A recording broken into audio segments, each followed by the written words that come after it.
I want to ask you a question. Not about your salary, not about your job title, not about how much money is in your bank account. I want you to think about this. If something went wrong tomorrow, how long would you be okay? Or let's say, for example, a medical emergency, a job loss, a family member who suddenly needs help, a car repair, a typhoon, an unexpected expense that arrives at exactly the wrong time. Would it be inconvenient or would it change everything? Because the older I get, the more I realize that security and income are not the same thing. There are people who earn decent salaries but are carrying enormous obligations. There are families who look stable from the outside but are one emergency away from death. And then there are people who technically aren't poor but don't feel safe either, which led me to a question I have been thinking about a lot lately. What if poverty isn't just about how much money you have, but if it's about how much room you are allowed when life inevitably goes wrong? And that's what we are talking about today. If you're new here, welcome. This is the 17, a series where we talk about the 17 Sustainable Development Goals and make them personal. Because sustainability isn't just about recycling bins and climate reports. It's about whether people can live stable, healthy, dignified lives. It's about the systems that shape our choices long before we realize they are shaping them. And today, we are talking about the very first goal, SDG 1, no poverty. Now, that sounds straightforward, diba? End poverty. Very simple. Except the more I research about this episode, the more I realize we might be asking the wrong question. Maybe the real question is not who is poor. Maybe the real question is who is one bad month away from becoming poor. By the way, I am Jen.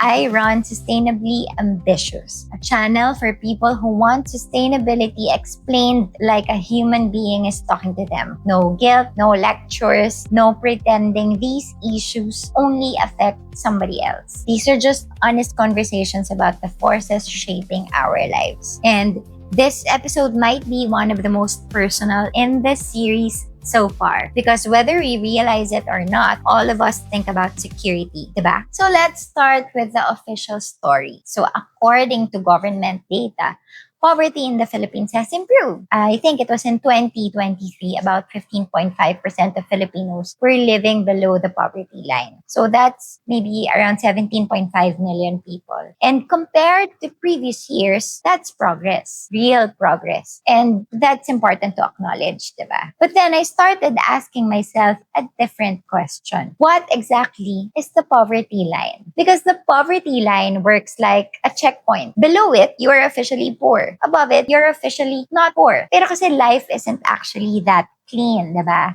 Imagine two families. One is just below the line. One is just above the line. On paper, they belong in different categories. Pero in real life, they are probably facing many of the same struggles. And that's where this conversation becomes interesting. Because researchers have been paying attention to something called vulnerability. Not who is poor today, but who could become poor tomorrow. And according to research, many Filipino households, including a large portion of the emerging middle class, are just one shock away from poverty. One shock, one illness, one hospitalization, one lost job, one major storm, one crisis. So I couldn't stop thinking about that because if totoo yun, then poverty isn't simply a condition. It is a risk. And then suddenly, the conversation becomes much bigger. Then I came across another number. It said 7 out of 10 Filipino households reportedly have no savings. None. And whether that number shocks you or not probably depends on your own experience. Because for some people, savings are a financial goal. Good for them. For others, savings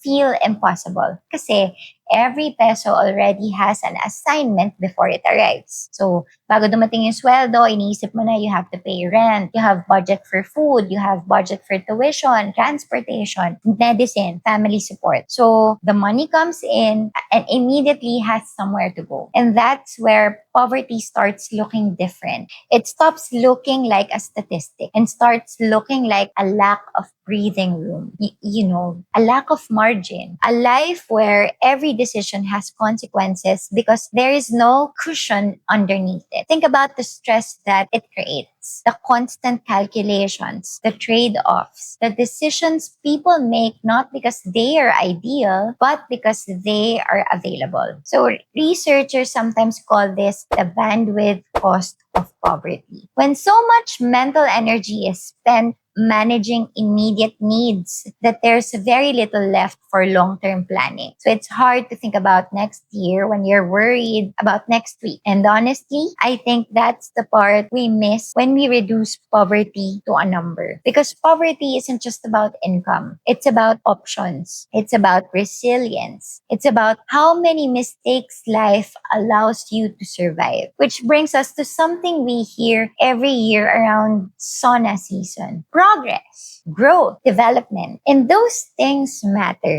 But I also think it's worth asking, progress for whom? Because another survey tells a very different story. While official poverty statistics show one picture, a much larger number of Filipino families continue to describe themselves as poor, not because they don't understand the statistics, but because they understand their own vulnerability. They understand how thin the margin feels.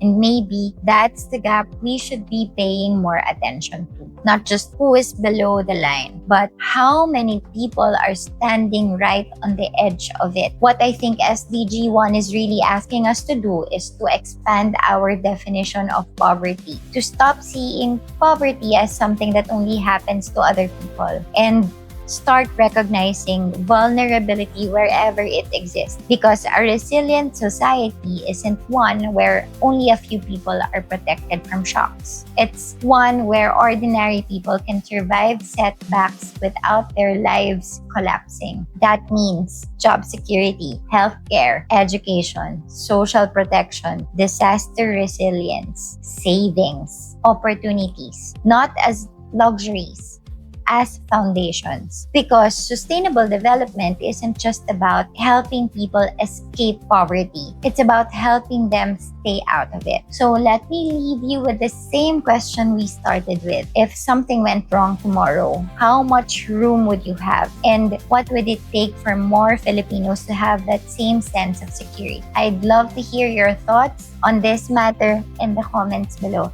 And if this conversation resonated, I hope you will subscribe to this channel. We still have 8 goals left in the 17. 8 more ways the world's biggest challenges are already shaping our everyday lives. Again, I am Jen, and this is Sustainably Ambitious. So I hope to see you again next week. Thank you. Bye.